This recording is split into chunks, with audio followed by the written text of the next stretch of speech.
UFC Fight Night, Royval vs. Kape, taking place in Las Vegas, Nevada. This is going to be the final card of the year of 2025. What a year. Great fights, a lot of memories. Excited to see, some more awards or something like that coming out. Also, tell me what you thought about 323. The Pantoja issue, all that stuff. I want to hear people's thoughts on that. It was really controversial. Hate to see a fight end like that, but make sure while you're here, go ahead, like, subscribe to the channel. If you're new here, make sure you really subscribe. It helps a lot.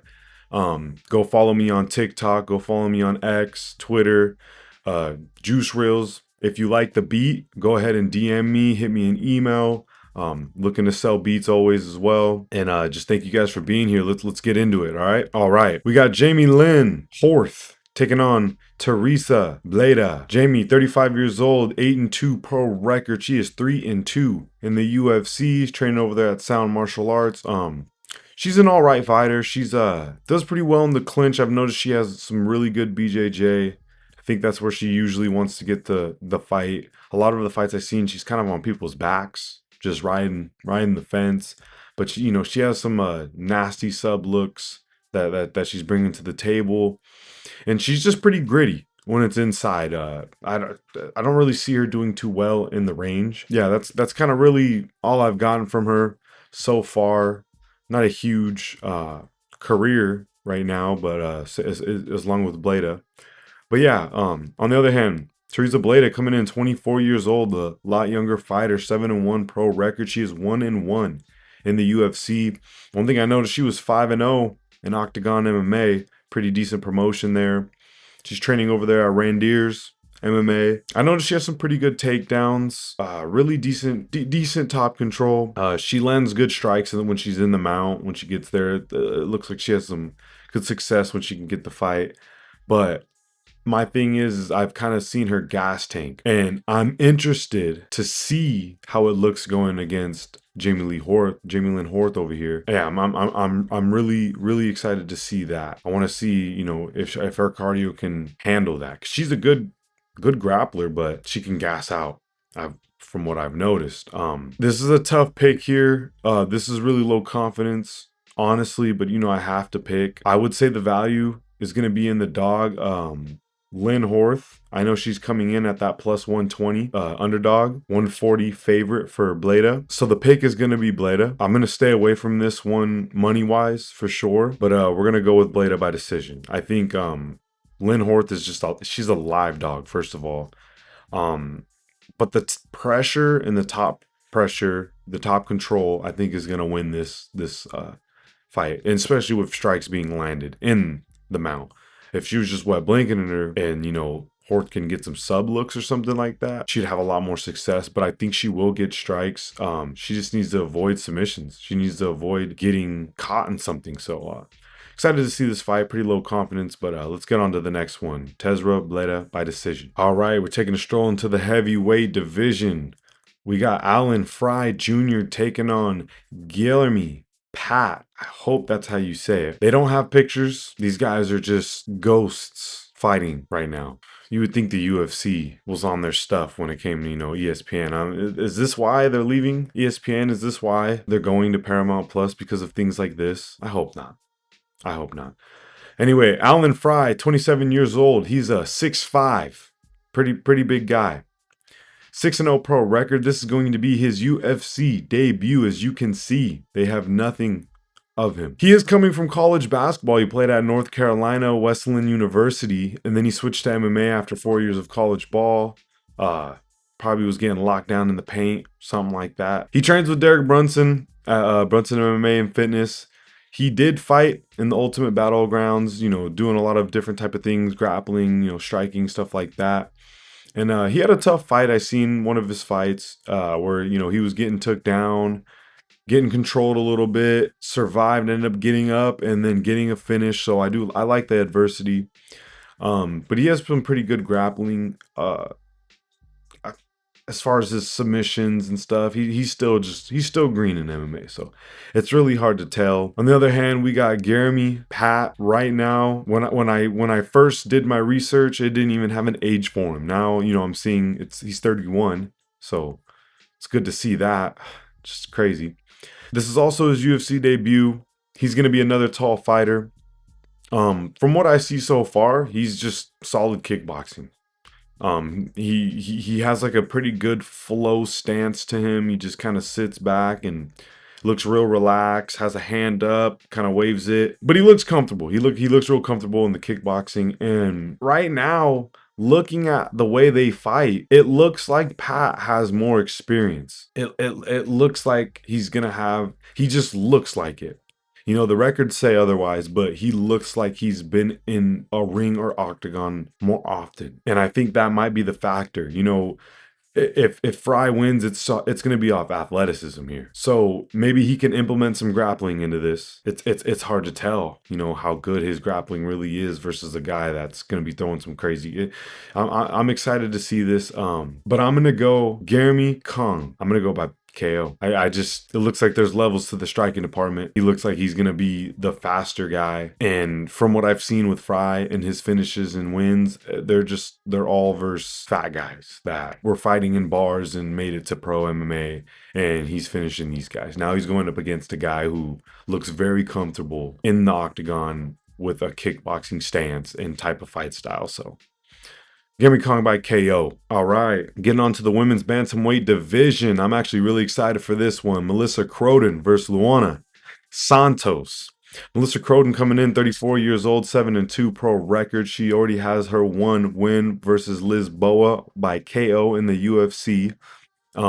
She was a good LFA fighter. Her one loss is coming in the LFA is coming to Jacqueline Cavalcanti by indecision. She really just kind of got controlled in that fight. The grappling was just kind of the difference. Cavalcanti didn't really want to stand up with her, but it was a good fight. You've seen now what Cavalcanti is in the UFC. She's on a pretty good streak, gotten some good wins in there. So I think that loss is aging very well. She also had a 3-fight KO win streak leading into this. She is one of my favorite women's fighter right now, Melissa Croden. She's really nice. She has really nasty clinch work, elite striking, and I have seen some grappling that looks good. It seemed to improve as she's been going on from that Cavalcanti fight.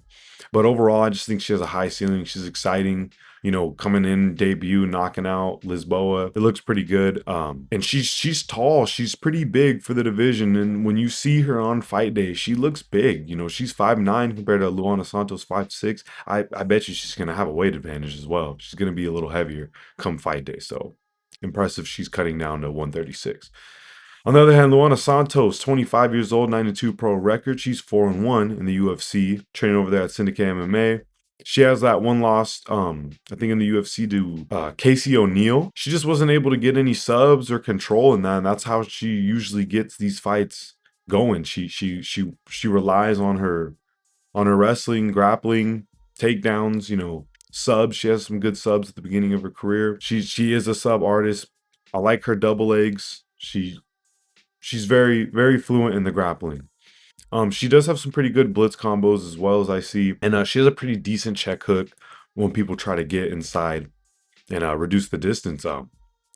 Overall, though, these are two very talented high-level fighters, very high ceilings for both of them. I'm going to go Melissa Croden by knockout.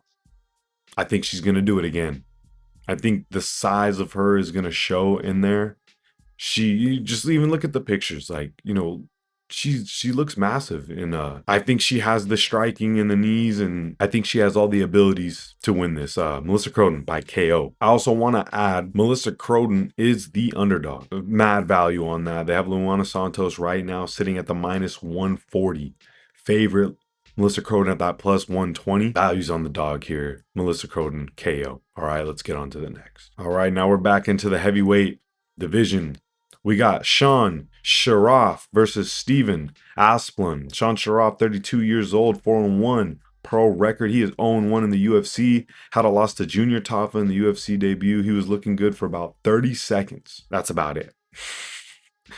Had all right boxing, but could barely wrestle Tafa, which not a good look, you know, and he kind of got him in some ground and pound. Just, he didn't look too good. He did not look too good.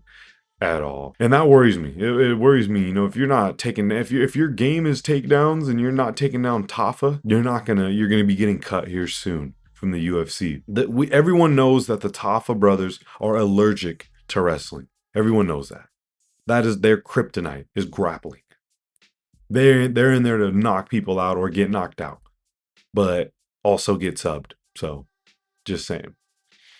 And all of his KOs leading up to the loss, they're all just low level competition, not really no big promotions that he's fought in. So not too high on this guy. On the other hand, we got Stephen Asplund coming in. Asplund coming in, 27 years old, 6-1 pro record. This is his UFC debut. He had a KO win on the Dana White's Contender Series. That already puts him above Sharov on the level of competition right there. And you know, his father was in MMA, and you got to give him respect. You know, he works in concrete. Yes, that's a real guy right there. He's out there putting in that work. So you know, I know he has a little bit of a different mindset here. You know, yes, that is a factor here. I am taking that into factor. A concrete worker. All right. Sharov doesn't look like he's ready to do some fucking concrete. Just saying. All right. Overall, though, he has good boxing, good heart. He's fighting through the storms here. Asplund looks really good in that department, and he has pretty good grappling defense. So he can get took down, but he seems to get back up and transition well. And so I think that's going to play a big role. But I'm going to go Stephen Asplund by KO. I think he's just levels above Sharov. I don't even know how Sharov is here right now. He just doesn't look like, you know, I guess that just goes to show you the depth of the heavyweight division. I think I might have to just start eating Twinkies every day and working out at the same time. Like literally lifting, curling, and then Twinkie in the mouth. And I'll see you in the UFC, guys. No more crazy parlays to feed the family here. It's gonna be UFC checks. So I'll be doing it here soon. Stephen Asplund by KO. All right, let's get on to the next one. All right, now we're getting into the very stacked welterweight division. We got Neil Magny taking on Yaroslav Armosov. Neil Magny, 38 years old, the veteran, 31-14 pro record. He's 24-12 in the UFC. And for the level of competition that he's faced, that is a great shiny record right there. You know, just the pro record in general. But if you know the level of competition in Neil Magny, you know that, yeah, he loses, but he's fighting the best and he's always giving a fight.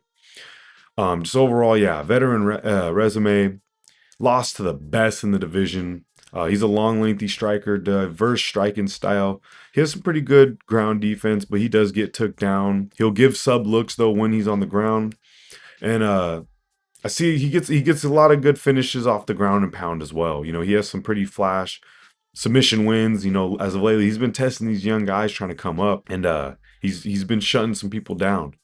He really has been, and they're aging well. Some of his wins, you know, like Mike Malott, things like that. So always, you know, don't ever look down Neil Magny. Don't ever look at that age and think anything. You know what I mean? He's not out of any fight until he's out. So just want to throw that in there. On the other hand, we got Yaroslav Aramosov, 32 years old, 28-1 pro record. He was 6-1 in the Bellator. Always looks good having a good record, a winning record in Bellator or PFL or, you know, other, you know, Cage Warriors, things like that. His only loss was to Jason Jackson, and I don't think it was in Bellator. It might have been in another league. It was in Bellator, and Jackson was just able to stuff his takedowns. That's how he kind of got this, and he was able to keep the fight on the beat and just feet and get the better of the exchanges. And we'll see if Neil Magny can do that. You know, seeing him get took down by quite a bit of guys. But overall, Yaroslav, he's a high level wrestler and he has pretty decent boxing, pretty crisp. Good transitions, good takedowns. That's what scares me with him versus Neil Magny. But he has some dangerous sub looks and good wrestling defense. Not easy to take him down or anything like that. So I'm gonna go Yaroslav Aramosov by decision. I don't see him finishing Neil Magny, but I see him being able to really dominate him, control him, get him to the mat, keep him there, ground and pound. We'll see though. You know, I'm gonna trust in that 28-1 record. I'm gonna trust that fight he had where, you know, he just didn't look all the way, just couldn't get off his takedowns. Who knows? You know, versus a good guy. You know, Jason Jackson's good in the Bellator. He was a champion, so we'll see. I'm gonna go Yaroslav by decision.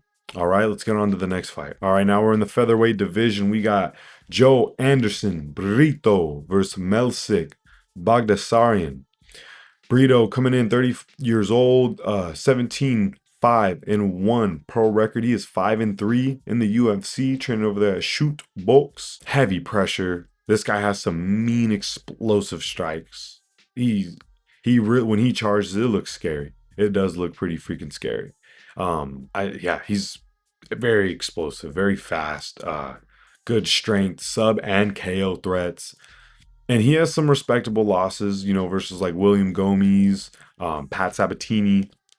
Pat Sabatini just kind of grappled him up, didn't let go, just kept humping his leg essentially and pulled off a win there. And William Gomes, it was a good war, and William Gomes got the best of it. Got the best of the exchanges and kind of all of them, but two pretty good guys here. Those have aged a little bit better. And he's only been finished twice. At the very beginning of his career, one by sub, one by knockout. That was a while ago. Not super long, but it was a while ago. So keep that in mind. On the other hand, we got Melsik Bagdasaryan, 33 years old, 8-3 pro record. He's 3-2 in the UFC, training out of Glendale Fighting Club. He's an elite striker. He has really fast combinations, deadly left kick when coming from the back. So when he's in that southpaw position, that kick is getting off on the legs, getting off on the body. He's looking really good right there. The one thing I'll say is he does have a low IQ in grapple. He's not a bad grappler, but there was just a fight where I'm trying to think who it was, but he was getting took down and he was just not fighting hands. He was kind of just trying to you know, jerk his way out. There was no technique in him trying to get out. And I think versus a guy like Brito, this is going to be a scary thing, and that's why I'm going to go Joe Anderson Brito by sub. I think the explosive striking is going to keep Bagdasaryan guessing and cautious. And being cautious with Brito is not what you want to do. You need to make it a dogfight and get respect from him so he doesn't just try to maul you down. So Joe Anderson Brito by sub is going to be the pick. He just looks like the more explosive, better guy here. Joe Anderson Brito by sub. All right, now we're getting into the women's strawweight division. Amanda Lemos versus Jillian Robertson. Amanda Lemos, 38 years old, 15-5-1 pro record, 9-5 in the UFC. Fought in the jungle fight before the UFC. She has a solid UFC resume. Great speed, even with the age that she's at now, sitting at 38. Elite striker. She has very polished hands, very quick off the feet, good switch stances, very good footwork.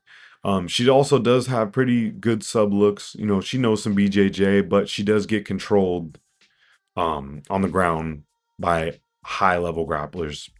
And she does really well in exchanges. When people try and get gritty with her, she loves to trade, and she'll get in and out with her exchanges. Very decorated fighter in the UFC, good resume already. On the other hand, we got Jillian Robertson, 30 years old, 16-8 pro record. She is 13-6 in the UFC. She's 13-6 in the UFC. She's been in and out of the UFC. She kind of went in, left, came back. She has high-level BJJ, decent stand-up, it seems to be improving though. She's really good from the clinch. She also does get good takedowns from the clinch. And she does have some good sub looks and finishes. She's a pretty good fighter. She's a pretty good fighter.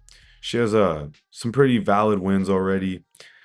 And this is a very tough one to pick here, but I'm gonna have to go with Jillian Robertson. I think she's gonna get a sub. I think she's gonna pull it off versus Amanda Lemos. She's getting up there in age. Jillian Robertson looks like she's in her prime right now. She's getting rolling. She's getting the ball rolling here. I think she's tough enough. I think she's tough enough to survive Lemos's onslaught of strikes coming.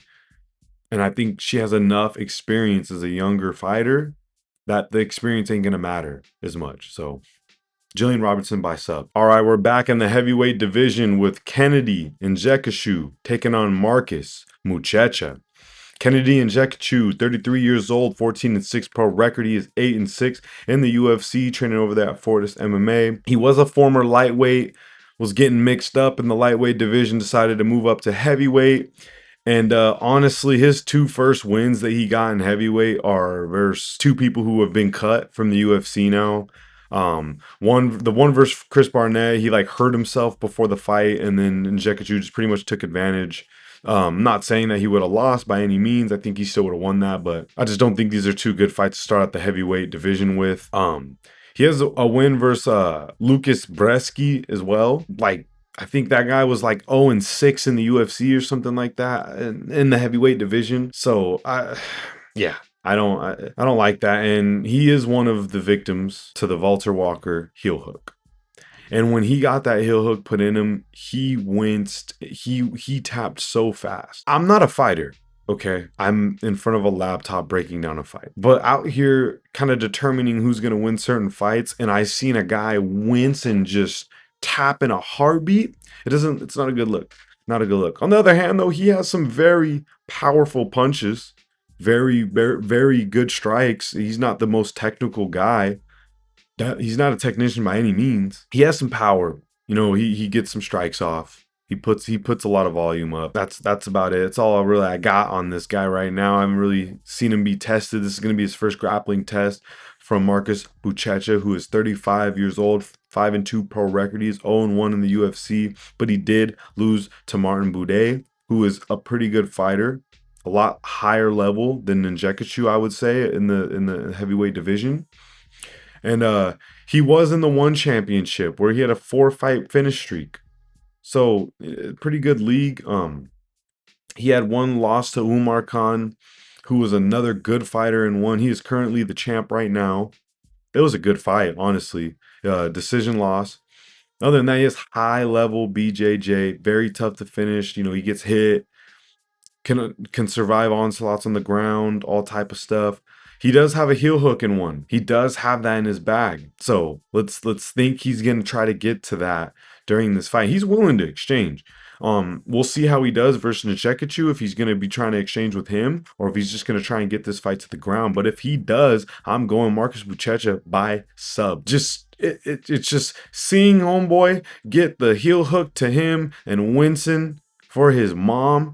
And then now he's going up against another Brazilian grappler. Just not looking the best here not looking the best here for Nzechukwu. And Buchecha by sub. Let's get on to the next. All right, we're in the featherweight division. Meliscal Costa versus Morgan Charrier. Costa is 29 years old, 24-7 pro record. He is 5-2 in the UFC. Also trained over that shoot box. He has 2 valid losses in the UFC versus Steve Garcia and Thiago Moises.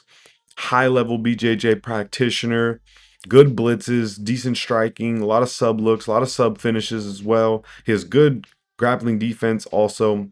And back to the striking, it's just pretty diverse. I see a lot of good kicks, spinning stuff, upper, everything. He has a good amount. I would say he has a deep arsenal when it comes to the striking department. On the other hand, we got Morgan Charrier, 30 years old, 21-11-2 pro record. He's 3-2 in the UFC, former Cage Warrior. He's already over that team Chiapa Cuenta out there in France. He has 2 losses in the UFC. One to Chepe Mariscal, which hasn't aged the best, kind of, but he did have that loss past Sabatini. And he has another loss to Nathaniel Wood, who is known for just pulling out these decisions, getting the more volume, not getting finished. He just did it to Jose Delgado. So I think that aged a little bit so far. Costa's losses have aged very well, looking at Steve Garcia for sure. So, something to play in. But I'm going to go Morgan Charrier by knockout. I got a lot of finishes coming on this card. They better finish the fuck out of each other. Every one of these fighters. It's the last fight of the year, Last fight on ESPN. Give ESPN a trip. But I think he's just durable enough on the feet, in the ground, to get finished. Morgan Charrier.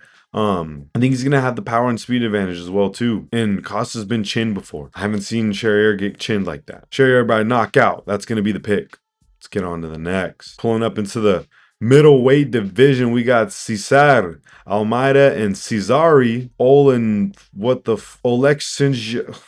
Cesari and Caesar is what they're going to be called for the next few minutes. Cesar Almeida, 37 years old, 7-1 pro record, 3-1 in the UFC. So got a little late start to the pro realm. He has 1 loss by split decision to Roman Kopylov. And Kopylov kind of just laid on him a lot. didn't really want to strike a lot with him, and that's how he ended up getting the fight. Little small ground and pound.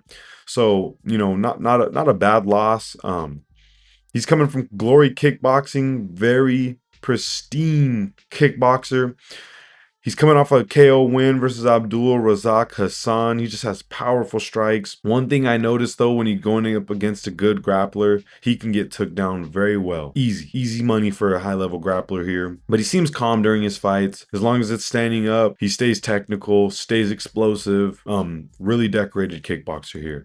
On the other hand, we got Cesare. I'm not going to try his last name. He's sitting over here at 25 years old, 16-3 pro record. It's going to be his UFC debut after a KO win on Dana White's Contender Series. He is a former FEN champ in that promotion. Plenty of amateur experience, but he has some clean, crisp, powerful boxing here. I really like what I see on that side of him. One thing I've noticed, he can get controlled as well by some elite grapplers, making them impose their will. I don't know if this fight's going to go that route. Maybe if Almeida starts getting chinned up, he might look to try to take this fight to the ground, but if they stay on the feet, I'm going to go with the nasty boxing of Cesare.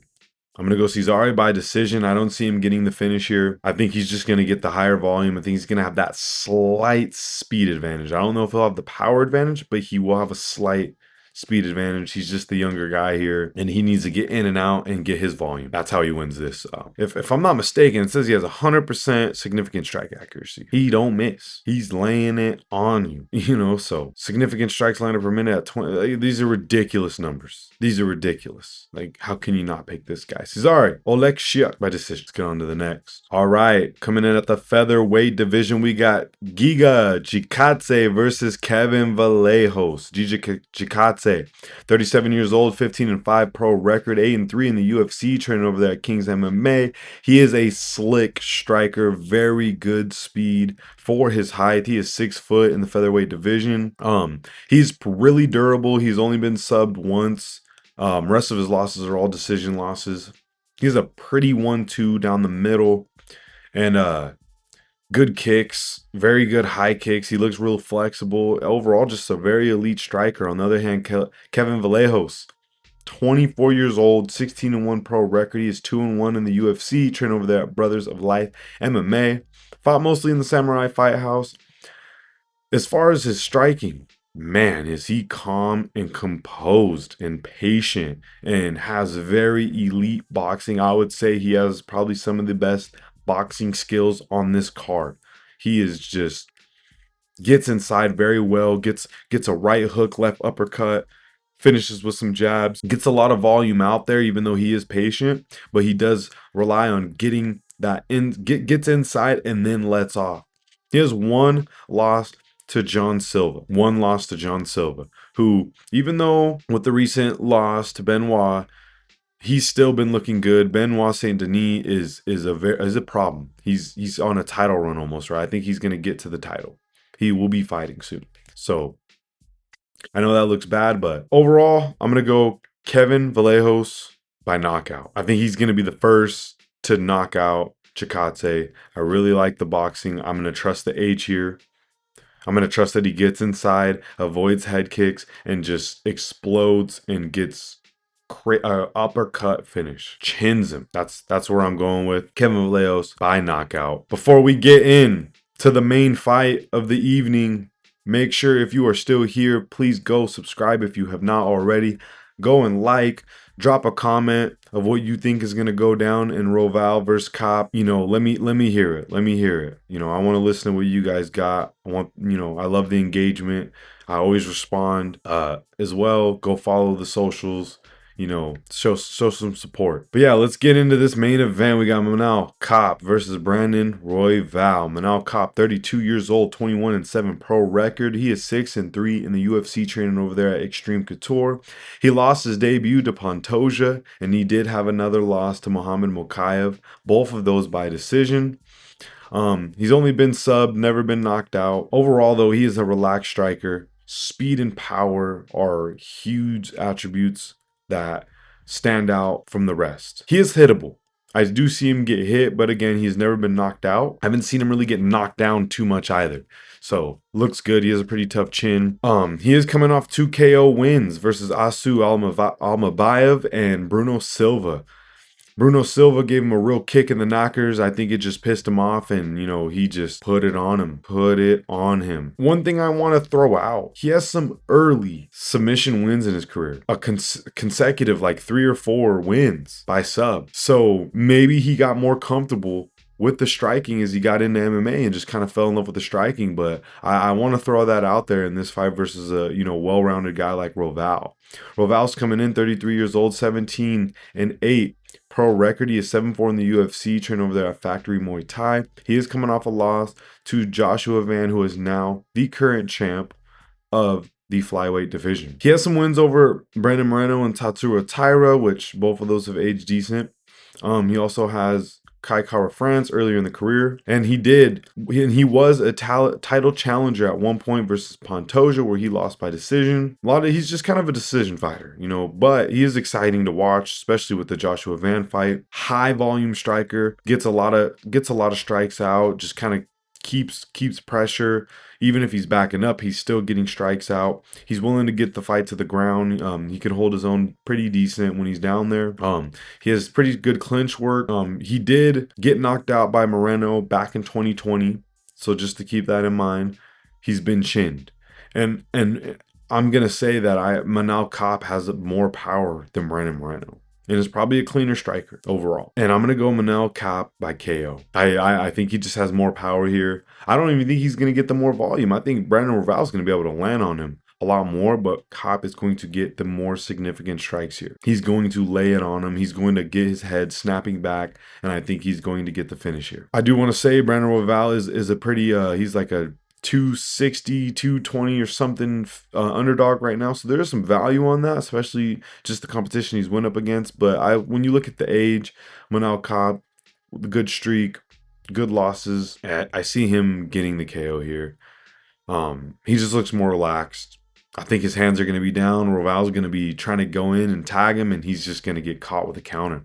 I think that's going to be the story of this fight. Manal Kape by KO. This fight has a big role right now. If Kape wins this, is he looking at a title shot? Is he going to fight somebody else? I say give him Josh Van. That's a fight to see. That is a fight to see. Let me know what you guys think in the comments, though. Let me know what you guys think about the whole situation with the flyweight division and what you think should happen.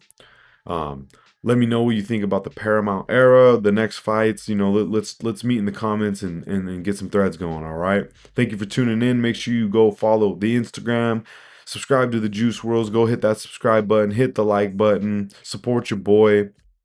Rhythmbetz in the house. If you like the beats, go ahead and message me.